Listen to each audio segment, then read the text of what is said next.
Assalamualaikum warahmatullahi wabarakatuh. Selamat pagi. Berjumpa lagi dengan saya meskipun secara daring atau belum tatap muka, tapi saya harap kalian tetap bersemangat dan dalam keadaan sehat untuk mengikuti pembelajaran pendidikan Pancasila dan kewarganegaraan yang masih membahas materi bab 2, Sistem dan Dinamika Demokrasi Pancasila. Sebelum kita mulai pembelajaran pada pagi hari ini, alangkah lebih baiknya kita berdoa menurut agama dan kepercayaan kita masing-masing. Berdoa, dipersilahkan.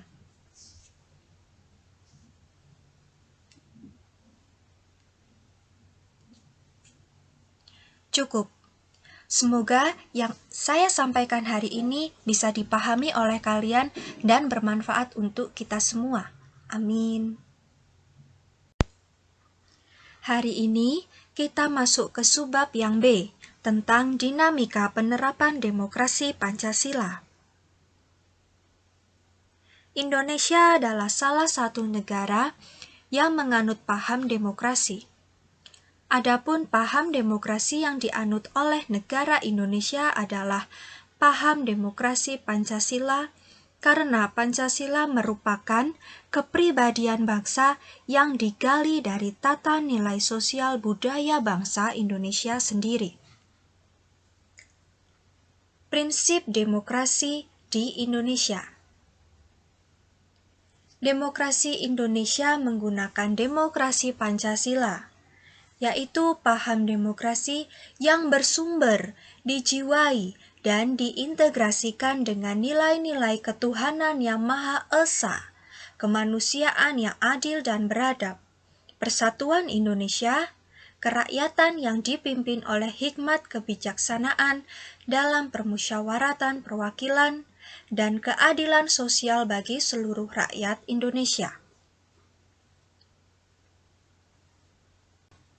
Jadi, selain menerapkan prinsip-prinsip demokrasi yang bersifat universal, negara kita juga menerapkan prinsip-prinsip demokrasi Pancasila yang sering disebut dengan 10 pilar demokrasi, yaitu sebagai berikut.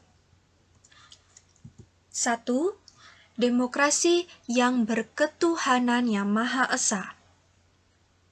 Hal ini dapat ditunjukkan melalui perbuatan atau perilaku yang taat dan patuh pada aturan yang berlaku serta tidak bertentangan dengan norma-norma agama.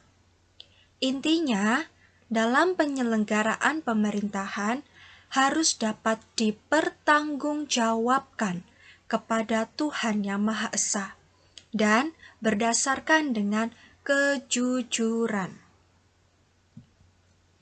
Yang kedua, demokrasi dengan kecerdasan. Rakyat yang cerdas serta berwawasan luas dapat membedakan perbuatan-perbuatan yang membangun atau merusak.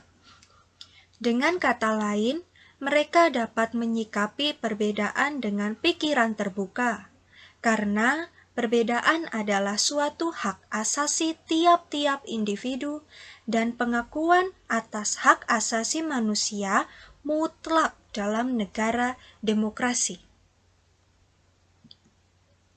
3. Demokrasi yang berkedaulatan rakyat. Kekuasaan tertinggi ada di tangan rakyat.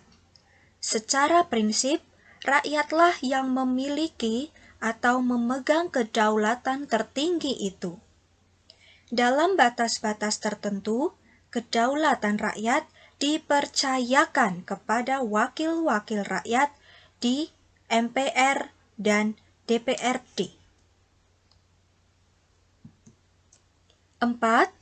Demokrasi dengan rule of law.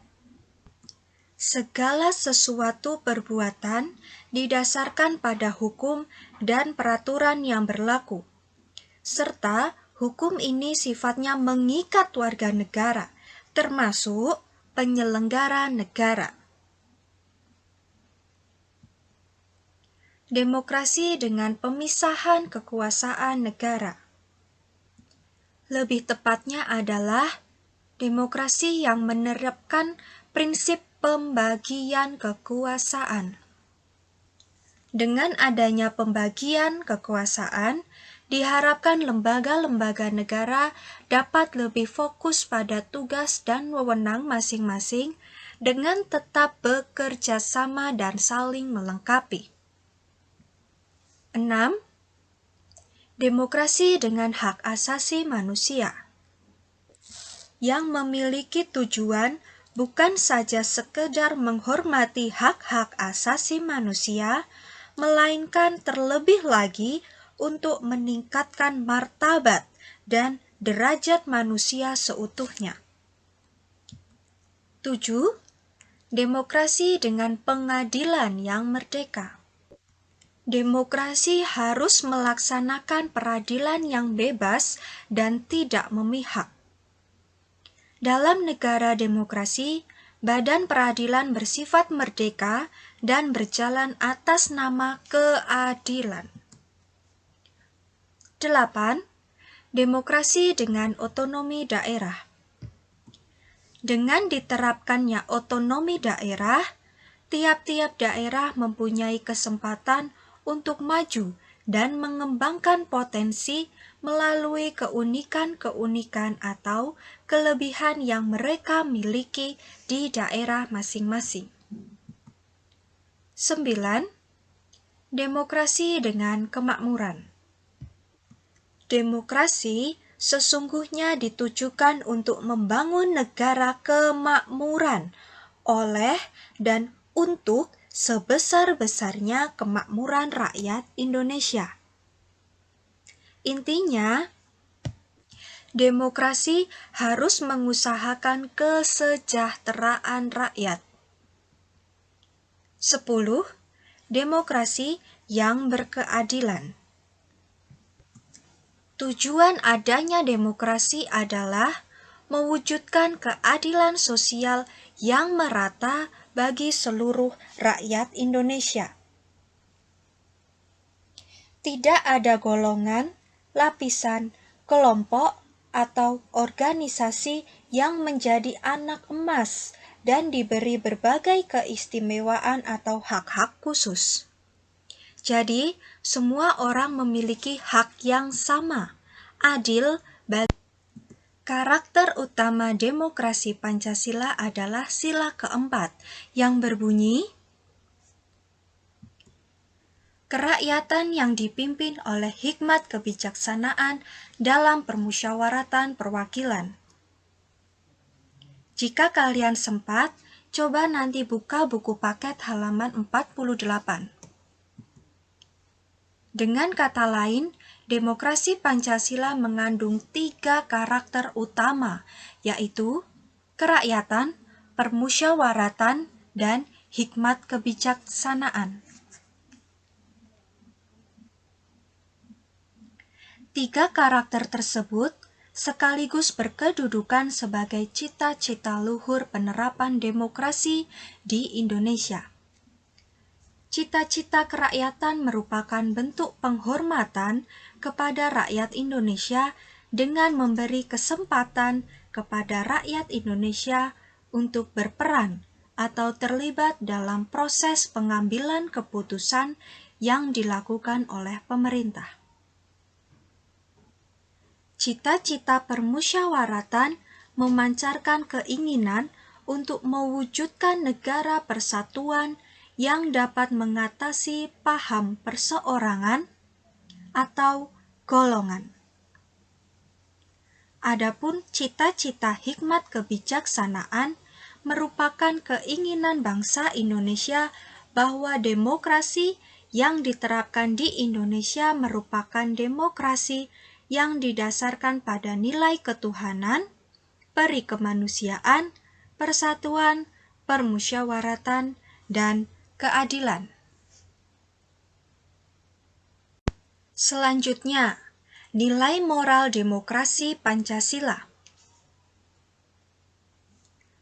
Demokrasi Pancasila mengandung beberapa nilai moral yang bersumber dari Pancasila, yaitu persamaan bagi seluruh rakyat Indonesia, Ini mengandung arti bahwa adanya persamaan hak, persamaan kewajiban, dan persamaan kedudukan di hadapan hukum. 2. Keseimbangan antara hak dan kewajiban. 3. Pelaksanaan kebebasan yang dipertanggungjawabkan secara moral kepada Tuhan Yang Maha Esa, diri sendiri, dan orang lain. Jadi, semua orang bebas melakukan apapun selama tidak melanggar hak dari orang lain. Dan kita juga memiliki kewajiban untuk mengakui serta menghormati hak orang lain. 4. Mewujudkan rasa keadilan sosial. 5. Pengambilan keputusan dengan musyawarah dan menghasilkan mufakat. 6.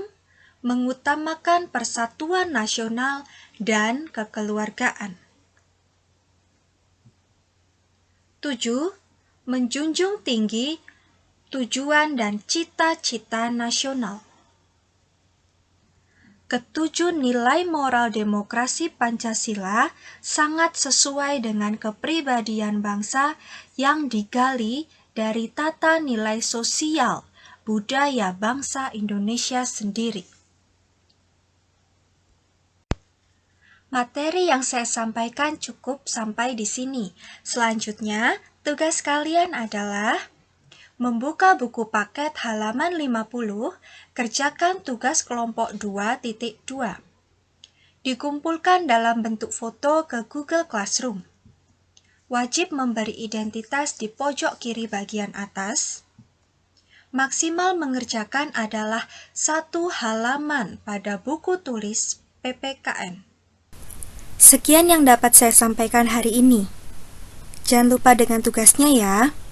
Silahkan untuk dikerjakan dengan penuh tanggung jawab dan kedisiplinan. Semoga yang saya sampaikan hari ini bisa bermanfaat untuk kita semua. Dan saya yakin kalian pasti akan bisa memahami yang sudah saya sampaikan di hari ini. Sampai jumpa di pertemuan yang akan datang. Wassalamualaikum warahmatullahi wabarakatuh.